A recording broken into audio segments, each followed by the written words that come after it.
So in this video, I am going to show you about VidcuratorFX 1.0. The 2.0 version has been released just now. I am not recommending you purchase it based on my experience with 1.0. So I'm going to go through it and tell you why. Okay, here is the 1.0 version. It was a desktop version. And I'm just going to log in and boom, get an error message. Now, I never used to get this a few months ago because 1.0 version has now been put on the cloud. Now, before I get into the cloud one, they have a version of 1.0 on the cloud. I want to tell you a little bit about this one here. This one, the VidcuratorFX 1.0, was supposed to also do 100 videos like the 2.0 version. There's a few extra features on the 2.0 version that are not on the 1.0, but they're similar, quite similar. The problem is, this software was it was so dreadfully slow. I could make one video, it was very dreadfully slow, but when I tried to make more than one video, it never ever worked. It never worked. So I told support. Bonnie got back to me from support, very nice, she was very helpful, and she says, well, now they've changed it to a cloud version. So let's go over the cloud version. This is the cloud version of VidcuratorFX. Problem is, it's even worse. If I go to here, so to create a video, okay, I gotta log in here. If I go into, and I get an error here. If I go into here to create a video, the problem is, let's go here, click. Okay, create a new video. Okay, yeah, I have the option here now. You're gonna see what I'm talking about. I can say how many videos I want to make. Here's the problem. I can only put in 10 videos maximum. But I paid for a software that could do 100 videos. So I've been upgraded to a cloud version, which then downgraded the amount of videos that I can do, which is really strange. Now, here's the thing. Anytime I've made something with this cloud version, it doesn't work.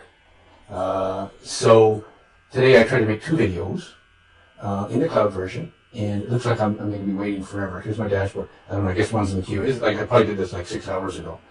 And it was just a short video, like maybe 4 or 5 pictures and a couple of video clips. And I only did 2 videos, trying to generate 2 videos. I never was successful at getting any of them to work. And here's a few other ones I did. And when you click the download links, I get this. Uh-oh, error.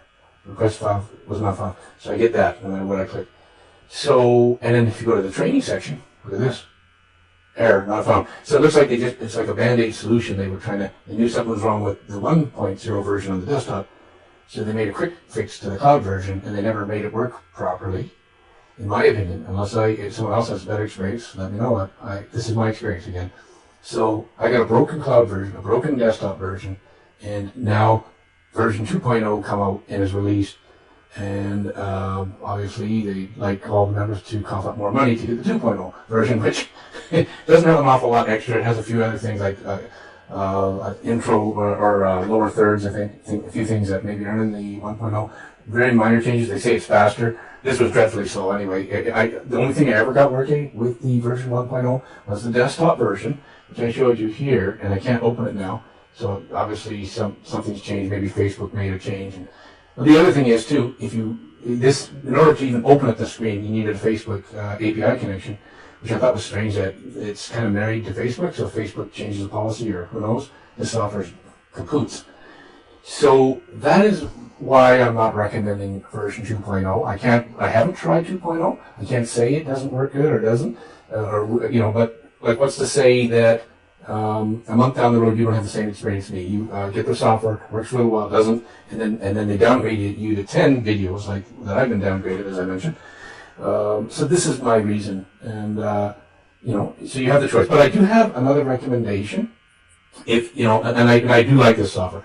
This software here is called Videospinn. I'll have a link under this video. You can check it out.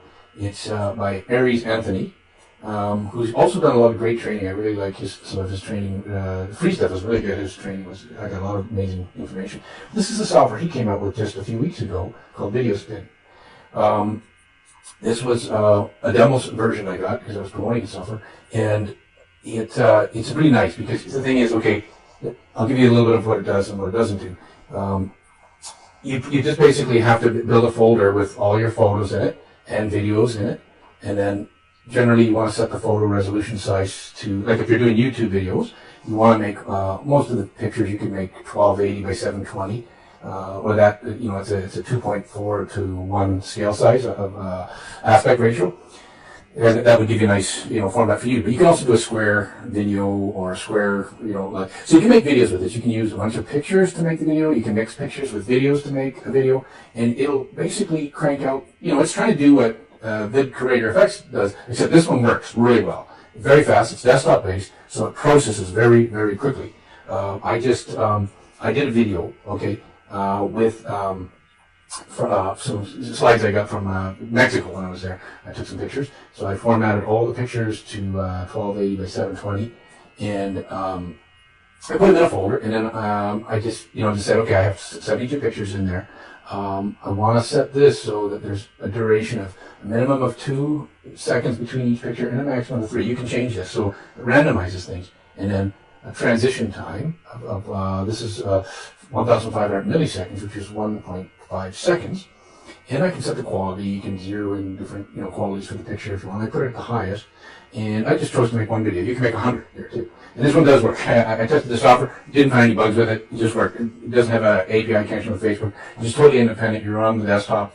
You can add a watermark if you're building these for customers, and you want to collect on some payment before they run away with your free product that you made. So you want to put you can put a watermark on if you want. And here is the transitions from one slide to the other. You can add I just added all these effects. They're just effects, right? So I added those in, and then you can give names to the file. So if I had many different, like in this case, in my example here, I have one video. You could say video 1. You could say video 2, or you can give any name that means something to you. Name 2 different cities or something if they're photos from different cities or videos, whatever you want. So that's what I did there. And then you have to select the folder that you're pulling out those photos or videos from. And remember, it can be either videos or photos or a mix. So it just sort of randomly picks them. And then I think it picks it in order, actually, from the file. So you might have to arrange the file names wherever order you want them in. And then the destination folders where once this software is finished, it'll just save your completed project. And here's the music. I have on my desktop I built a folder with several MP3s in it, and it'll just pull them off there too. And this can be pulled off randomly or continuously.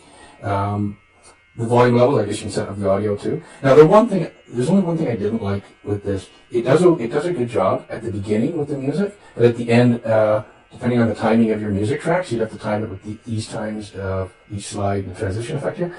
The audio might end abruptly. Okay, so but if you're careful with playing with the time, you know how long your audio track is, you can probably sort that out too. So it just fades in. It's not a big deal because you can edit these. You can even turn off the audio and then add your own tracking later using other software like Windows Media Player. I think that's a free one, and I think you'd have a little more control to fade in and fade out the audio and stuff like that. Or there's a lot of third-party softwares that can do that. I think there's some of them are free too. So that was the only thing that I thought would be neat if they had. When the audio came near the end, it just sort of fades it off in the last 3 seconds instead of end abruptly. But again, that was not a big deal for me. It might be for you depending on what your application is, or if you have another software, you could utilize your other software to do that. Okay, so what else is there? Basically, again, you can have an intro video or intro image and an outro image. You can turn these on or off. So it's totally up to you. And then again, you can turn on and off audio if you have the outro video or the intro. You have that option. So let me just try just to show you how fast it is. Let's do let's take 10 slides, let's go, because I'm just doing a live, let's go 5 slides, okay? And we'll make 2 videos, okay? And each one has 5 slides, and they're going to be 2 seconds minimum and 3 seconds maximum duration. And we will go with the highest quality, okay? And so let's give it a couple of names. We'll just say video 1, video 2.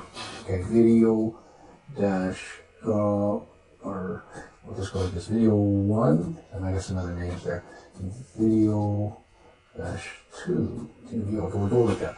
So now we get 2 videos we're going to make. 2 unique file names were found and set. Click OK. And we are going to spin it. So this is what I want you to pay attention to. Look how fast this is. So I'm making 2 videos. Each one has 5 images. Click. and just wait, and you're going to see that percentage button come in. These are high resolution. So give it a second. There, see, it's already 10%. Now remember, I'm still waiting. I've been waiting 6 hours for VidcuratorFX 1.0 on the cloud to work. I don't think it's ever going to work. None of them have worked for me so far. I'd be happy to hear of anyone else's experience with it, but to me it was one of the things I was the most unhappy with from the purchase I've made in a while. And there's been other softwares that I don't like too, that have just been either very poorly documented and they just sort of leave you on your own, and it's not a really great way to run the business, I think. But here we go. Okay, so already we're 50% done. You have to forgive the flicker on my screen. It's a Asus computer that has a problem with that. I'm running on batteries right now because if I plug this in, it's noisy for recording audio. And if I have an Ethernet cable in, it's even noisy when I record the audio. So that's why I'm on batteries. But yeah, the computer's got a problem too. It's another issue. Okay, so already 78% done, and I am almost going to be able to show you the results. And let's see. No, I'll just play one of the videos just to give you an idea what it's doing. And near the end, how the audio kind of just ends a little bit. Okay. And there's a link. I have a link under my video here for Videospinn in case you want to pick this one up. I do recommend this much more, even though, you know, there might be less bells and whistles with it, but it works, and it works very well. And that's to me, that I'd rather have less bells and whistles and something works, right? Okay, so here we go. It's finished. That's it. We've already done 2 videos. That will not happen with the other software. Okay, show the desktop. Here we go. Video and this. We just created these. So let's look for these properly. And which one is it now? Oh yeah, video 1 and video 2. My eyes are going on me a little bit here, so it's hard for me to see these. Okay, so I want to zoom this in on full screen too, so you get a better effect. I'm sorry about the flicker on my screen. It's my computer.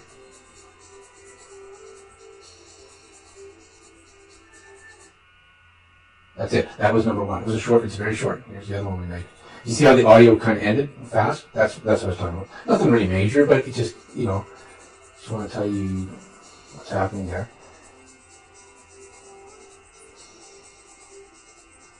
Okay, so that was it. Now you get an idea what that does. And so, go ahead, check out the link that I have for the other software, Videospinn, if you're interested in it.